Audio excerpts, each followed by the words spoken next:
मेरे साथ जहांगीर जदून साहब मौजूद हैं, साबिक एडवोकेट जनरल इस्लामाबाद हैं। इनसे बात करेंगे कि सेनेट आज इस वक्त गैर फाल है और 52 सेनेटर रिटायर हो गए हैं, जिसमें चेयरमैन सेनेट और डिप्टी चेयरमैन सेनेट भी जो कायम मकाम चेयरमैन सेनेट के फ़राइज़ सर अंजाम दे रहे थे। तो अब इस वक्त जो सेनेट गैर फाल है, क्या कानूनी तौर पे जो सेनेटर्स के इलेक्शन होने जा रहे हैं उसके बाद सेनेट की जो कार्रवाई है वो आगे बढ़ेगी? ये सारा प्रोसेस कैसे होगा? जदून साहब, पहले तो इस वक्त सेनेट पाकिस्तान में गैर फाल है, इस पे कानूनी तौर पे कैसे देख रहे हैं इसको? देखिए ना, सेनेट का प्रोसीजर ये होता है कि 50% मेंबर जो है हर 3 साल के बाद जो है, जिन्होंने अपनी टर्म 6 साल पूरी करी होती है, वो रिटायर हो जाते हैं। तो एक कंटिन्यूस प्रोसेस है, मतलब सेनेट के अंदर जिस तरह नेशनल असम्बली होती है टोटली डिजॉल्व हो जाती है, कोई मेंबर नहीं, तो उसका प्रोसीजर सेनेट का डिफरेंट है।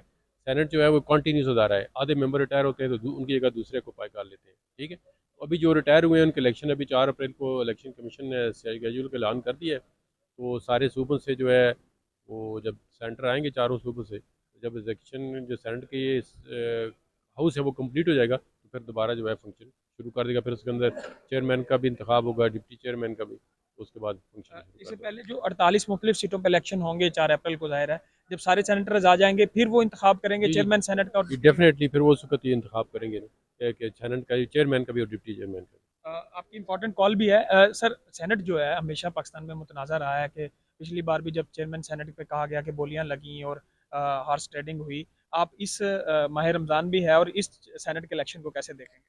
देखिए, वो तो पार्टी की इस वक्त ये होती है कि क्योंकि सेनेट की जितनी भी किसी पोलिटिकल की सूबे के अंदर स्ट्रेंथ होती है उसके हिसाब से ही उसको सीटें मिलती हैं।